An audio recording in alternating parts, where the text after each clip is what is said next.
一切都美好而和谐，除了画上的男子并肩别了躲开的正盛的花。蓝湛觉得这夷陵老祖是个挺好的人，只是就是真的让人很想打他一顿，狠狠地打一顿。他切回聊天窗口，才发现对方的头像已经黑下去了，对话窗口里还留着2句话：嘿嘿嘿，看到了，不用太感谢我。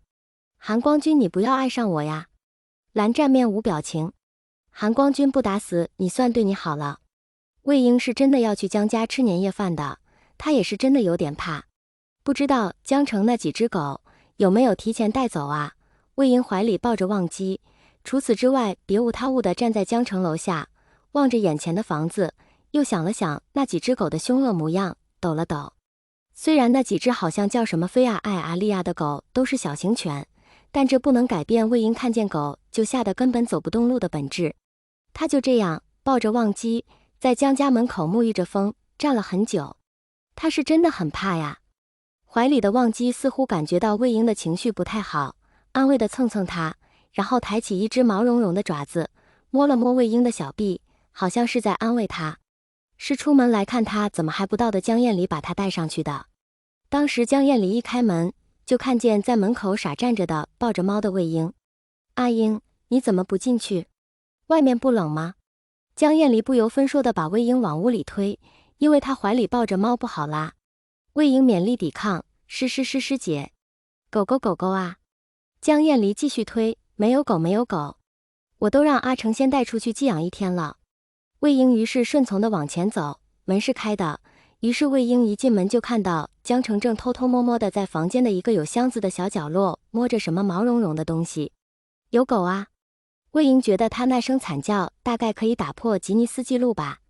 还没等江家姐弟分别有什么反应，却是魏婴怀里的忘机先跳了下来，非常雅正又严肃地往那边迈了几步，却又没离开魏婴太远。忘机以这种护着魏婴的姿态又往那边扫了一眼。刚才还小声叫唤的狗狗就再没动静了。空气突然安静。魏婴一脸敬仰地看向忘机，忘机这个时候已经走回到魏婴脚边了。布偶猫抬起脸盯着魏婴，魏婴于是俯身把他抱起来。忘机，你太厉害了。江城满头黑线的走过来，但是什么都没说。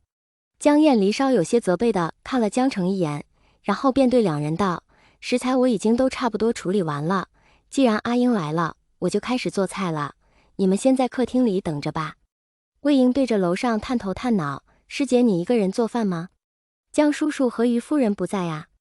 江燕离笑着答道：母亲前些时候又和父亲闹了一通，一气之下飞到国外去了，父亲没办法就追过去哄着了，好像说是要顺势陪着母亲到各国周游一番。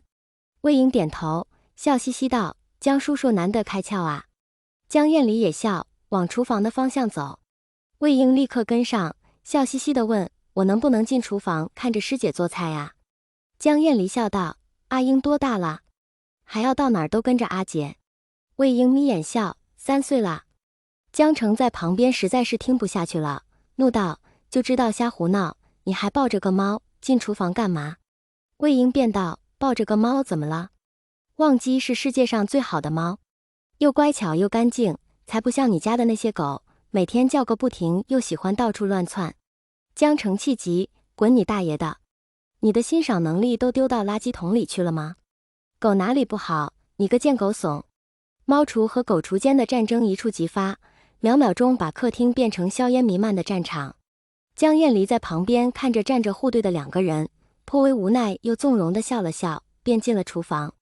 阿战，最近有什么开心的事吗？正是蓝家年夜饭，蓝焕突然对身边的蓝湛发问。正沉默而矜持地喝着碗里的药汤的蓝湛动作一顿，放下碗，答道：并无。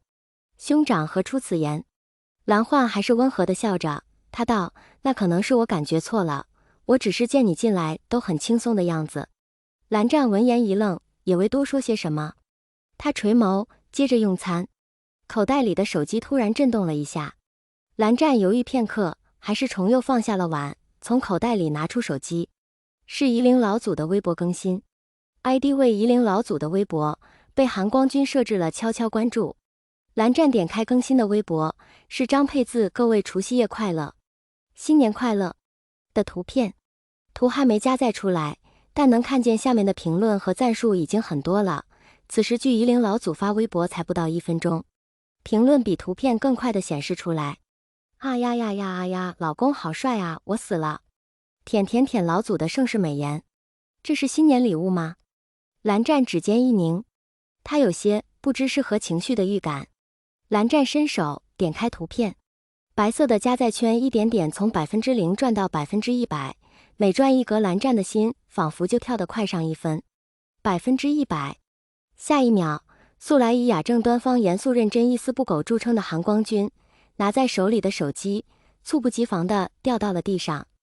那张图片是一个极明朗的俊俏少年，怀里抱着一只表情严肃的白色布偶猫，正对着镜头笑得明媚又亲昵。那张脸，他这辈子都不会忘。魏婴敏锐地察觉到韩光君的态度有微妙的不同，不过是变好了。虽然不知道为什么，但魏婴觉得这实在是件好事。比如以前，如果魏婴是向韩光君问安的话，一般是很少有回复的，除了睡前晚安是会得到回应的之外，其他都会被韩光君选择性无视，然后只回复有实际意义的内容。而这天魏婴在午饭后发了一条中午好韩光君后，正苦思冥想接下来该怎么调戏韩光君才好，却意外地收到了迅速的回复：午安。魏婴活得多啦 A 梦吃惊表情，难得韩光君这么快理我。韩光君最近心情好像不错呀，是恋爱了吗？蓝湛在电脑前微怔了神，大概吧，不过是单恋罢了。蓝湛清楚地记得见到魏婴的第一面。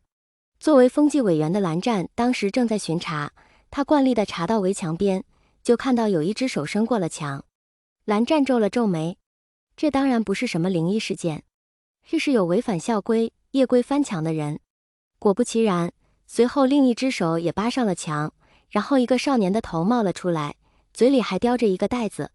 蓝湛用手电筒照过去，冷冷道：超过10点未返校者违反校规第1章第17条，扣学分1分，记小过1次。他说这话时，那边的少年刚翻上墙，正坐在墙沿上舒了口气，叼着的袋子也移到了手上。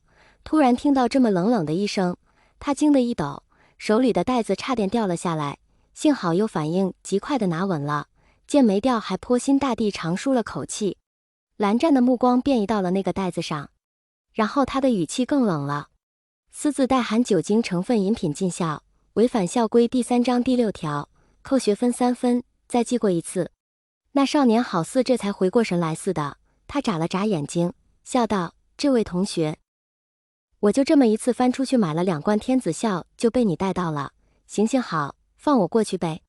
蓝湛不动如山，道：你是哪个班的，叫什么名字？少年惊叫道：你这个人怎么这么不近人情？这样吧，我把天子笑分你1罐，你当没看见我行不行？